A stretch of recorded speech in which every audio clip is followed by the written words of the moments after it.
वे भांग और चीलम पीते हैं क्योंकि यह दोनों ही ठंडक बढ़ाते हैं। यह एक कूलेंट का काम करता है।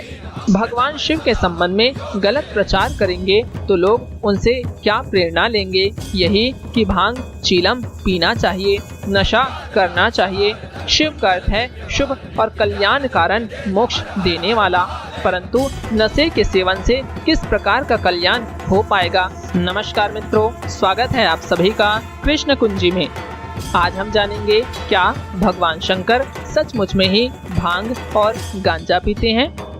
बहुत से लोग मानते हैं कि भगवान शिव भांग पीते थे और बहुत से लोगों ने तो भगवान शिव के ऐसे भी चित्र बना लिए हैं जिसमें वे चीलम पीते हुए नजर आते हैं। सचमुच ही यह निंदनीय है। आज इस वीडियो में हम भांग के पक्ष और भांग के विपक्ष दोनों ही बातों को लेकर समाज में क्या धारणा प्रचलित है इसके बारे में बात करेंगे।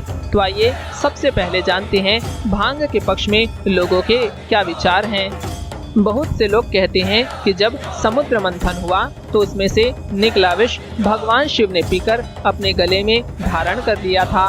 इससे उन्हें बहुत गर्मी होने लगी, इसलिए वे भांग और चीलम पीते हैं क्योंकि यह दोनों ही ठंडक बढ़ाते हैं। यह एक कूलेंट का काम करता है, इसलिए ही उन्हें बेलपत्र, धतूरा और कच्चा दूध चढ़ाया जाता है जो कि ठंडक प्रदान करने का कार्य करता है।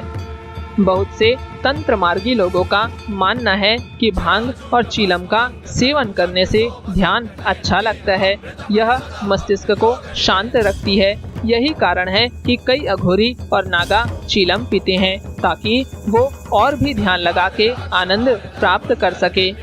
कहते हैं कि हलाहल विष के सेवन के बाद भगवान शिव का शरीर नीला पड़ना शुरू हो गया था। तब भगवान शिव का शरीर तपने लगा, परंतु फिर भी शिव पूर्णतः शांत थे। लेकिन देवताओं और अश्विनी कुमारों ने सेवा भावना से भगवान शिव की तपन को शांत करने के लिए उन्हें जल चढ़ाया और विष का प्रभाव कम करने के लिए विजया अर्थात भांग का पौधा, बेलपत्र और धतूरे को दूध में मिलाकर भगवान शिव को औषधि रूप में पिलाया। तभी से लोग भगवान शिव को भांग भी चढ़ाने लगे।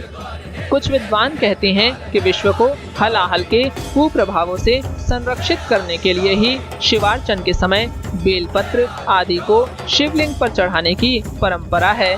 शिवलिंग पर जिन जिन भी द्रव्यों से अभिषेक किया जाता है उन सभी द्रव्यों से ब्रह्मांडीय ऊर्जा के नकारात्मक प्रभावों का समन होता है।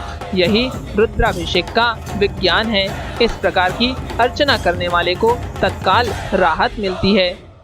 आइए अब जानते हैं भांग के विपक्ष में लोगों के क्या विचार हैं। सच्चाई यह है कि समुद्र मंथन से निकले विष की बूंद गिरने से भांग और धतूरे नाम के पौधे उत्पन्न हो गए। कोई कहने लगा यह तो शंकर जी की प्रिय परम बूटी है। फिर लोगों ने कथा बना ली कि यह पौधा गंगा किनारे उगा था, इसलिए इसे गंगा की बहन के रूप में भी जाना गया। तभी भांग को शिव की जटा पर बसी गंगा के बगल में जगह मिली है। फिर क्या था, सभी लोग भांग घोट घोट के शंकर जी को चढ़ाने लगे, जबकि शिव महापुराण में कहीं भी नहीं लिखा है कि शंकर जी को भांग प्रिय है। यह तो काशी, मथुरा आदि क्षेत्र के भंगेड़ियों ने ही इसे प्रिय बना दिया।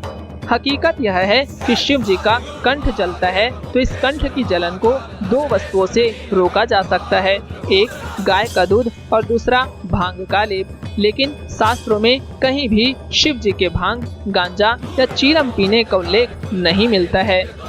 कई लोग कहते हैं कि भांग एक औषधि है और इसके कई औषधीय गुणों की बात करते हैं और तर्क देते हैं कि यदि इसे उचित मात्रा में ले ले तो इसके कई मेडिकल फायदे हैं।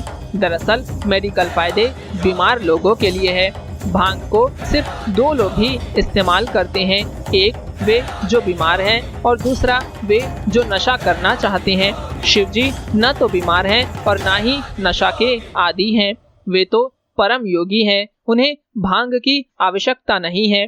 ध्यान के नशे के आगे तो सभी नशे कमजोर है। जिसे समाधि का नशा हो वह दूसरा नशा क्या करेगा। दरअसल योग की उच्चतम स्थिति में शरीर की आवश्यकताएं अत्यंत ही गौण हो जाती है।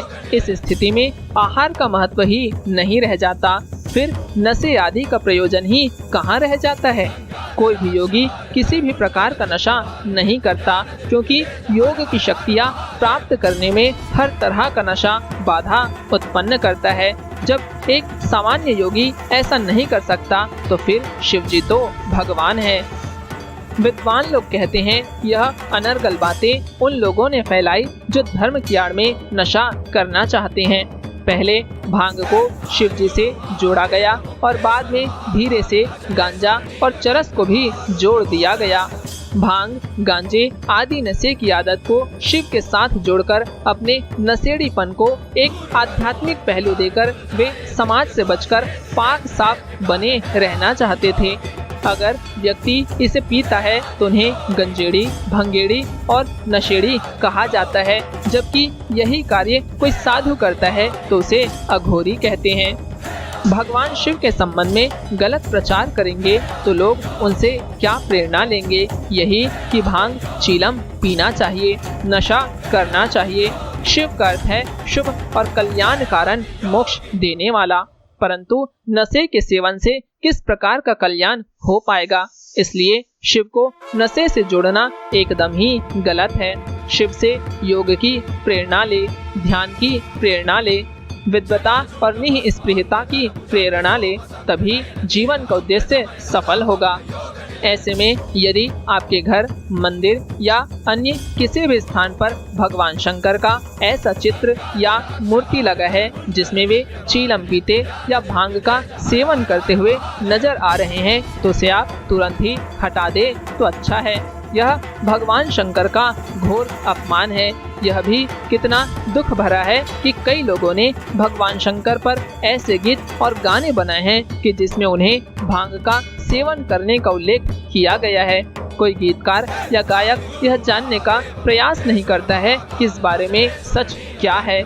मैं जो गाना गा रहा हूँ या गीत लिख रहा हूँ उसका आधार क्या है। भगवान ऐसे भक्त को भी अपना भक्त मानते हैं जो उनका घोर अपमान करके उनकी छवि खराब कर रहे हैं। तो मित्रों, ये थी भांग के पक्ष और भांग के विपक्ष को लेकर लोगों की विचारधाराएं। आपको आज की ये जानकारी कैसी लगी?